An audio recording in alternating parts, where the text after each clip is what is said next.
पहला प्रश्न, प्रभु की पुकार कैसे सुनाई दे? यह प्रश्न शुभ है। प्रभु को पुकारें कैसे, यह तो बहुत लोग पूछते।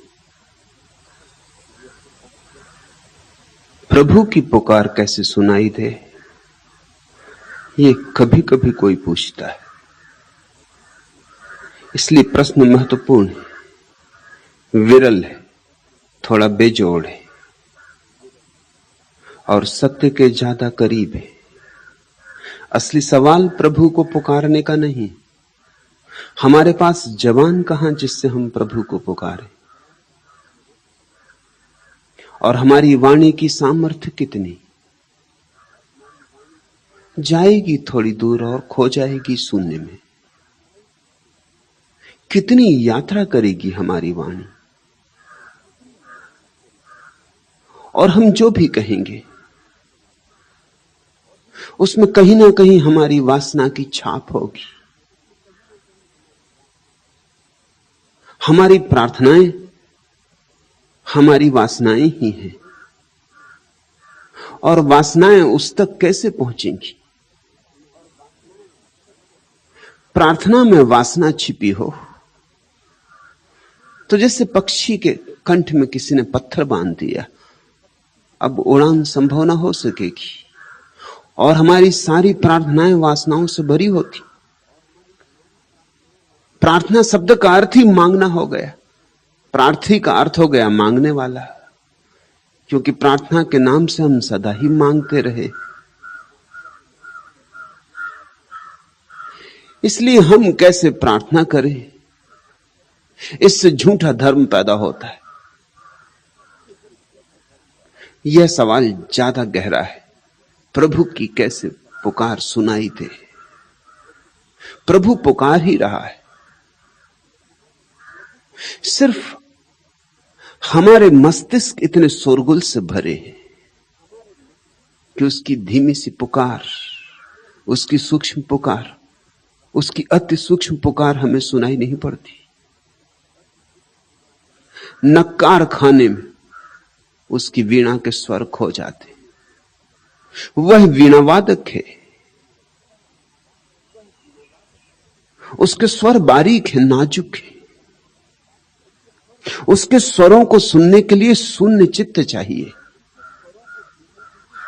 जितना शांत चित्त होगा, जितना निर्विचार चित्त होगा, उतनी ही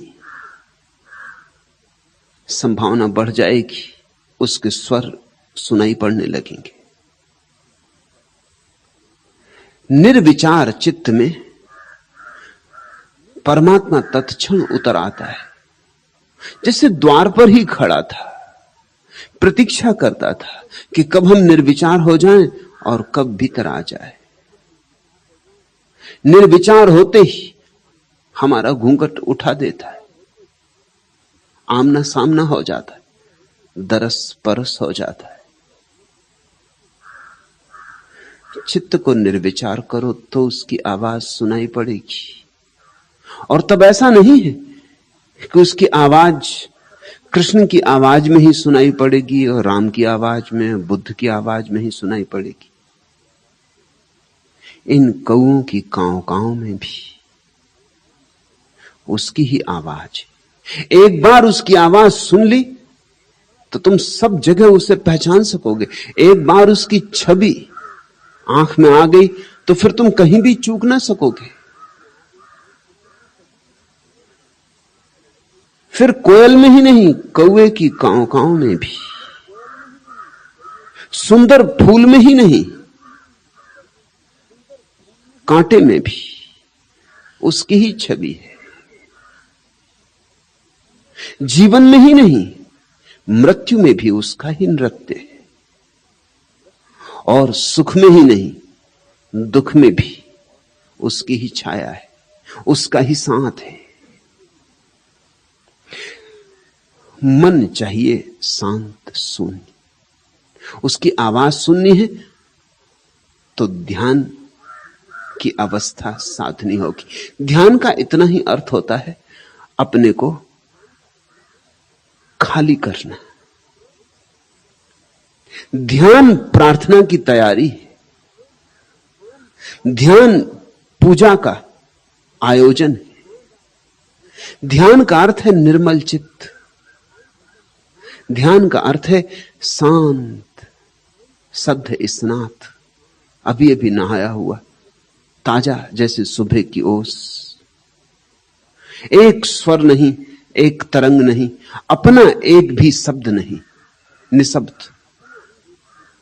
तत्क्षण उसकी आवाज सुनाई पड़ने लगेगी। फूल हुए, पात हुए, गंध हुए हम, ऋतुओं के पहले संबंध हुए हम। एक वृक्ष चिन्हा सा याद बना पाकर, हम आए दूर बहुत एक देह गाकर। अधरों के छुए अनुबंध हुए हम, ऋतुओं के पहले संबंध हुए हम। टेर टेर बांसुरी बजाई रे उस पारे, गांव घर मुंडेर जगे मुंह धोए भिन सारे। नींदों के लिए प्रतिबंध हुए हम, ऋतुओं के पहले संबंध हुए हम। चोंच मांझती चिड़िया मन में बिजली अषाढ़, तिनके सा अपनापन अपनी यह नदी बाढ़। मेह में मेह के लिखे नए निबंध हुए हम, ऋतुओं के पहले संबंध हुए हम। परमात्मा से हमारा संबंध तो प्रथम से है, अभी भी है, अंत तक होगा। परमात्मा से हम विच्छिन्न नहीं हुए, सिर्फ विस्मृत हुआ है परमात्मा हमें, और हम परमात्मा को विस्मृत नहीं हुए।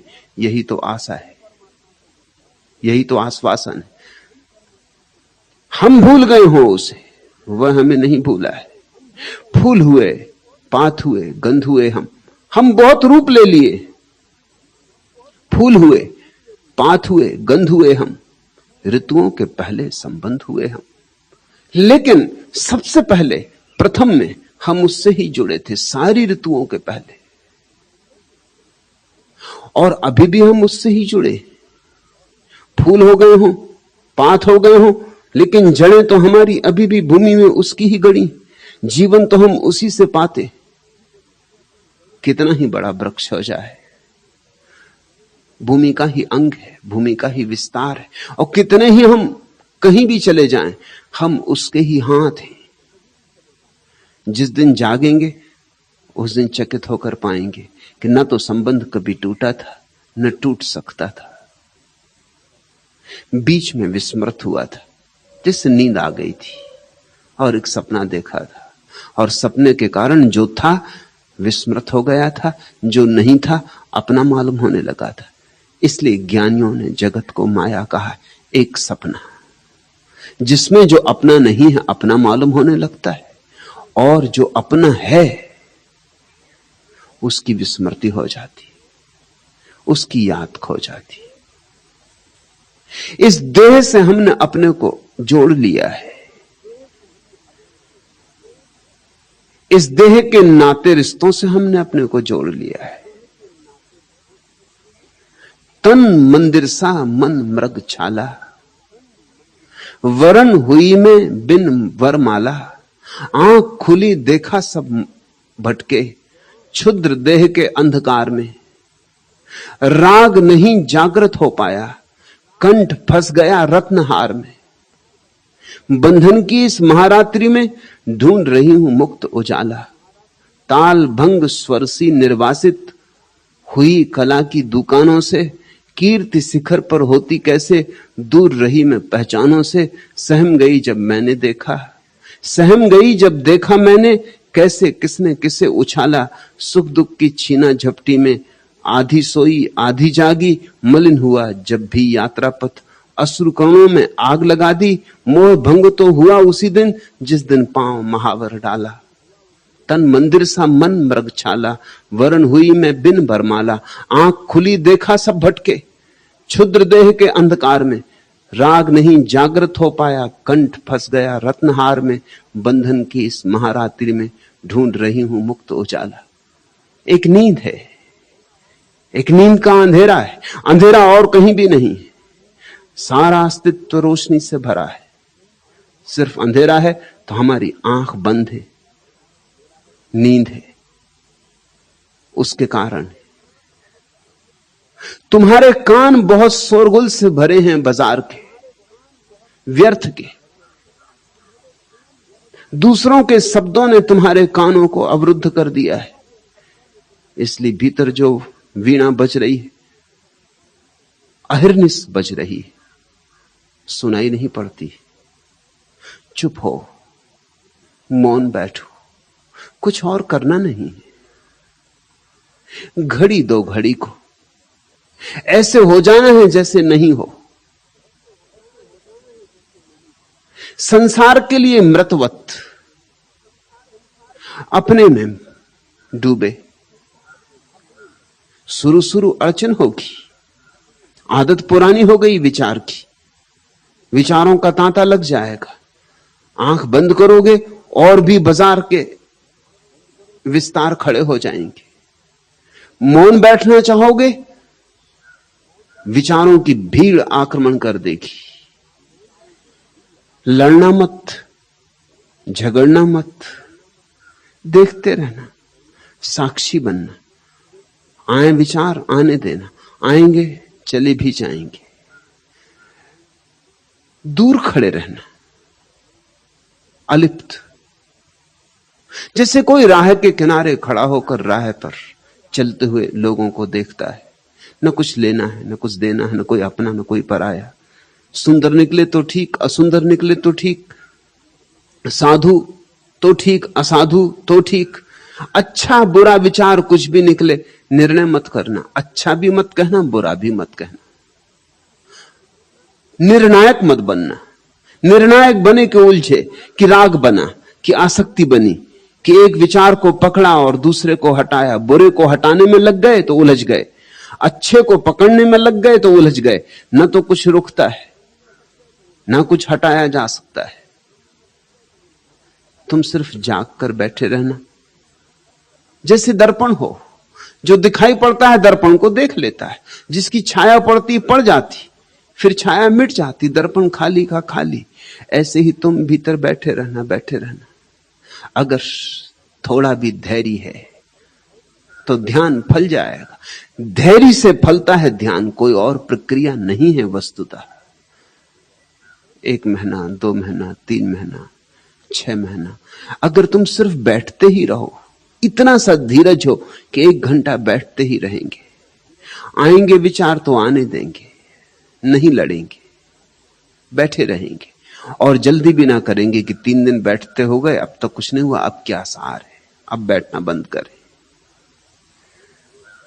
अगर तुम 1 वर्ष भी हिम्मत रख लो तो किसी ना किसी दिन उसकी पुकार सुनाई पड़ जाएगी। आज सुनाई पड़ सकती, कल सुनाई पड़ सकती, परसों, कहा नहीं जा सकता कब।